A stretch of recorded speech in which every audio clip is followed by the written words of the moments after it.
Hey, welcome to another episode of Legion Elite Motorsports. I'm your host, Isaiah.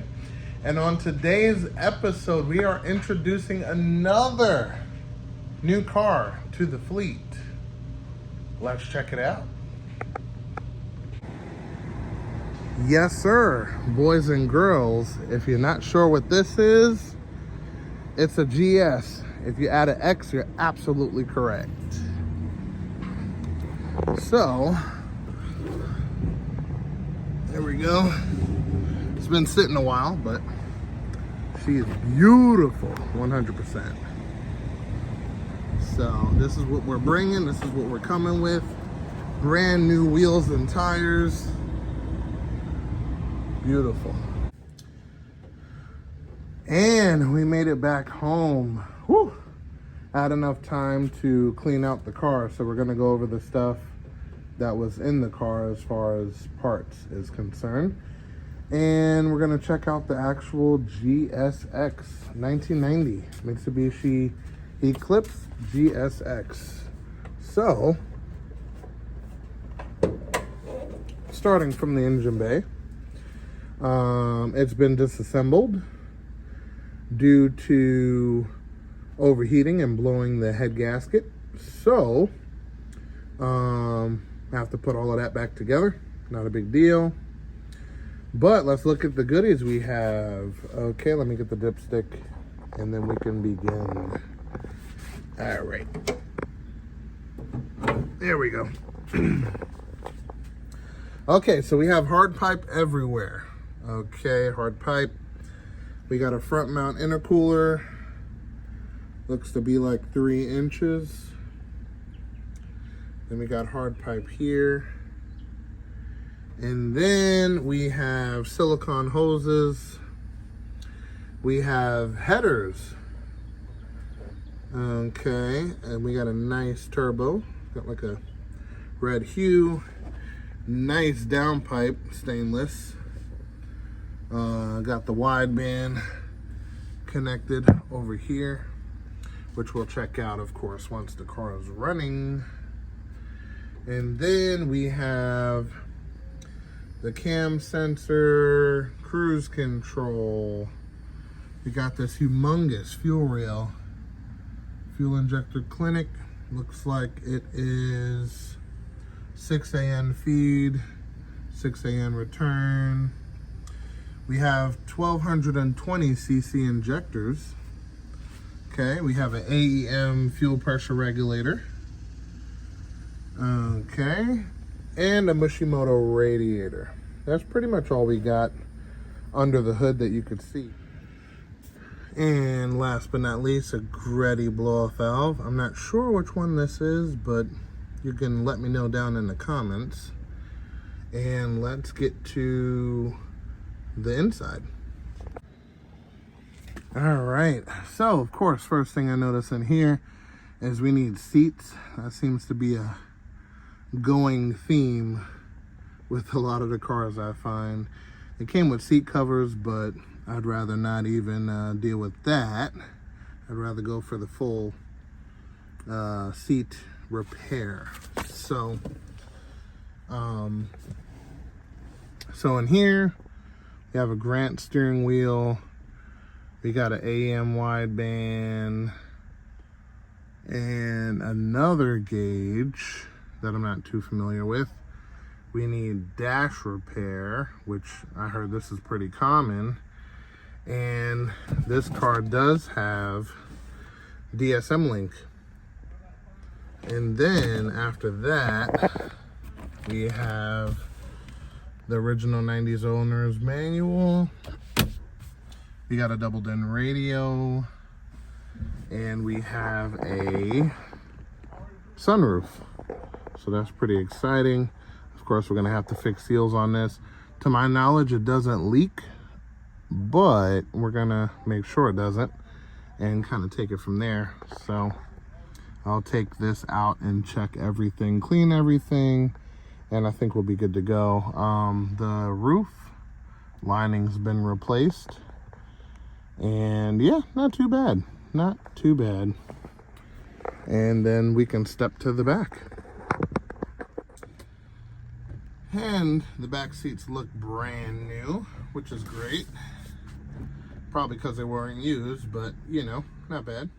Then back here, you have a spare tire, water, some way, somehow, it'll find a way. Ooh, that doesn't look good. Gotta clean that up.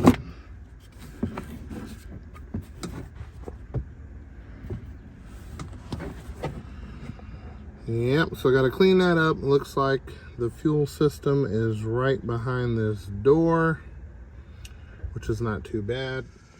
So, it's definitely a leaky trunk type of a thing. I'm noticing spare tire kind of sticks up, and that's because there's no room underneath. So, they have this set up that way. And original jack. Gotta fix this water leaking issue, but not too bad regardless. Clean up this. I took out the motor because that was rusted completely, so I'll get another one. And this is the little hole for it to go to the wiper. So not bad.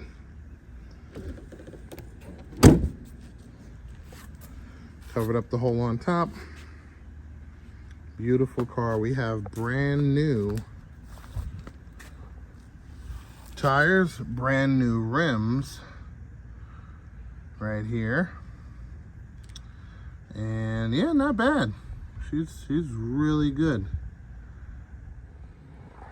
But overall, she definitely needs a washing, a good cleaning, and probably some suspension. And speaking of which, it has some sort of a lowering spring in there with stock shocks. So not too bad. Again, brand new rims and tires. So these are the rods and pistons that came with. So we have Eagle rods and Manley pistons. Then we have the box that let me know what injectors we have. Fuel injector clinic, upside down. But you get the point. And a data sheet for the injectors. Then we have a nice manual boost controller. I think this one's Turbonetics. That came with the car. Then we got the head. So here's the head. I think we need a new valve cover. That's a high abundance of JB Weld. So under the valve cover, we have racing springs with titanium keepers, locks and keepers. Yeah, these are definitely not stock. And on the bottom, we have stainless steel valves. Yep, all the way across. So that is actually pretty good. So after that, we have cams and cam gears, adjustable, of course. And next, we have the drive shaft, downpipe, cross members, center diff, wiper motor, random radiator hoses, and we have something from Jack's Transmissions.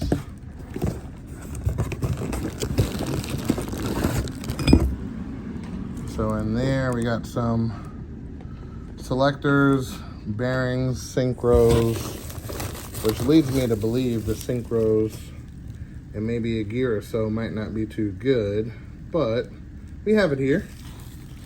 So at some point we're going to dive into the transmission a little bit. I'm not sure what's in that one, but we have it. We also have a new turbo timer. We also have some sort of a shifter rebuild type of deal. We have the throttle body, thermostat housing, ARP head bolts, all of the stuff to reassemble. All right here. And then we have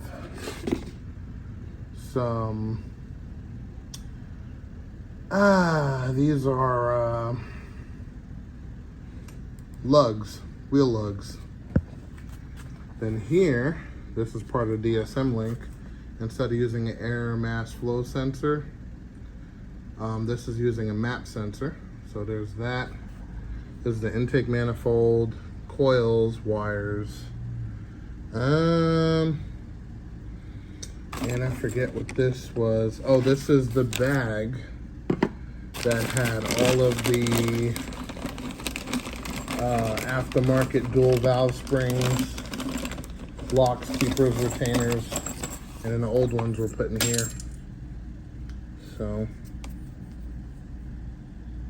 yeah. So that is all of the stuff that came with this car. Yep, and there she is, the new project. So, speaking of injectors, this one comes with a super cool data sheet, and I've never tried these injectors out, so I want to see what they'll do. So, we got 1220 cc per minute. Low impedance. This is very important. If you have an aftermarket computer, you have to ask what impedance your injectors are so you don't fry the computer. So that's important there. And then flow matching, which is really nice. 1226 cc's at 43.5 psi. This is what it flowed at that PSI. That's pretty good. Pretty good. Okay. And then it shows you here, which this is very useful. At this PSI on these gases, this is the type of power you can expect, which is pretty cool. So turbo on regular pump gas, 43.5, you can get 595. That's not bad. Then if you bump the fuel pressure up to 50, you can get 638 horsepower. And this is all estimated wheel horsepower. And this is based off of fuel consumption, which is pretty interesting. So yeah, it's pretty good. And then on turbo with E85, those numbers drop.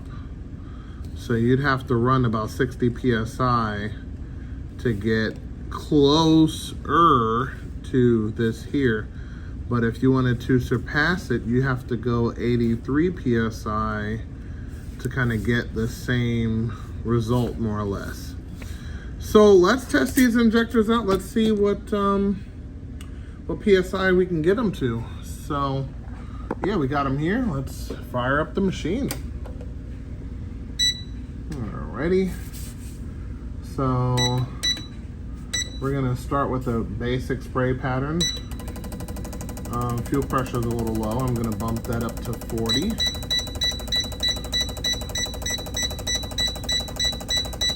Alrighty, it's going up.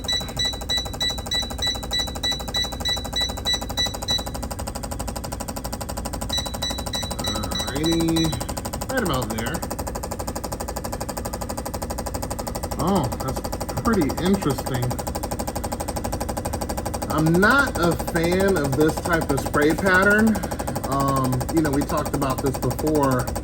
I like more of a fogger style instead of a super soaker style. And this one's definitely a super soaker. So let's try a faster pace. Yeah, Yeah, super soaker. Let's see, speed it up a little bit more. Oh, yeah. Okay. It's pretty interesting. All right, so let's go back to basic spray. Let's do a PSI dropout. Let's see what 80 PSI looks like. Let's see. So we're going up.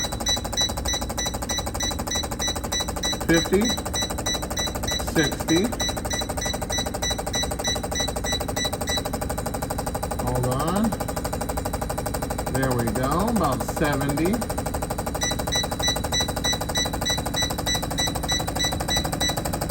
There's 80. So it said we had to get to 83 roughly. Let's see. Oh, it cut off. What is that at, like 80?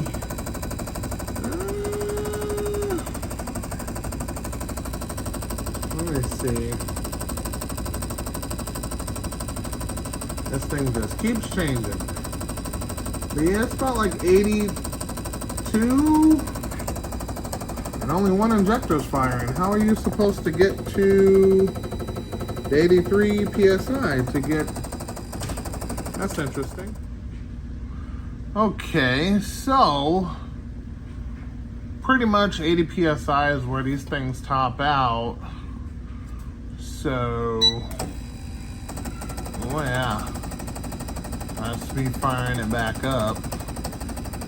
And this one's firing ever so often. All right, so let's stop that one. See if we can go to this one.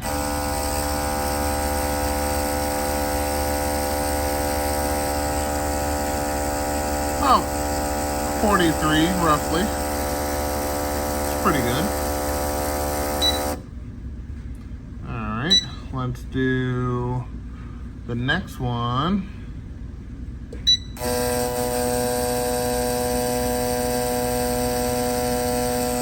And we don't have enough pump to keep up with that, so that's interesting. Yeah, I might see if I can upgrade the pump in this machine. Get something a little bit heavy duty. But this is I believe a basic Bosch pump that's in this machine. So there's always room to grow, but let's see what this looks like.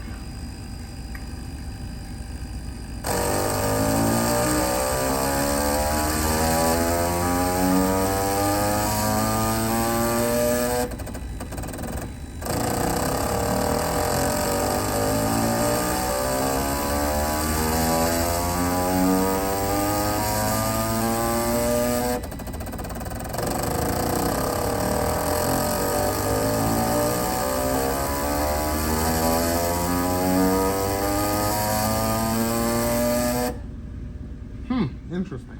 All right, we're gonna see if they spray equally. So we're gonna let it rip. And let's stop it at 50.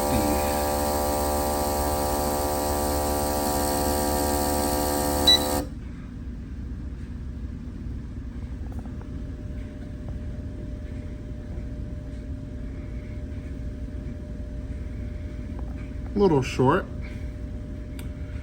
but not too terrible. Let me see if we can go longer.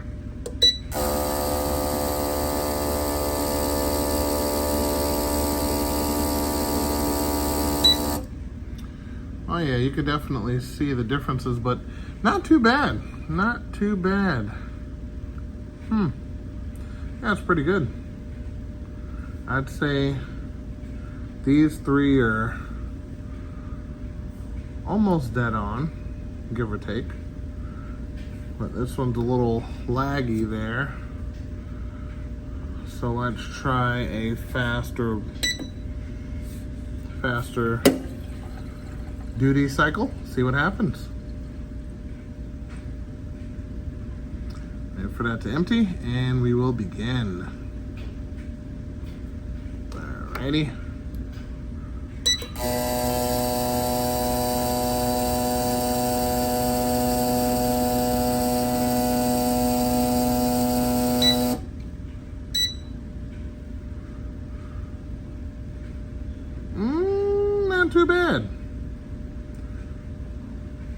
not too good, but not bad. Okay. And with that said, I hope you guys enjoyed this episode. I hope you guys liked the car, mainly. That one was a tough one to find, actually. And I've actually been looking for one for a really long time. And when I stumbled upon this one, it was green light all day. But with that being said, I hope you guys enjoyed the injector testing at the end. I actually did that to see, you know, what type of injectors those were and if they were real, and check part number and all that other good stuff. And yeah, it's a shame, but I want to see if I could find a perfect injector, see how that runs.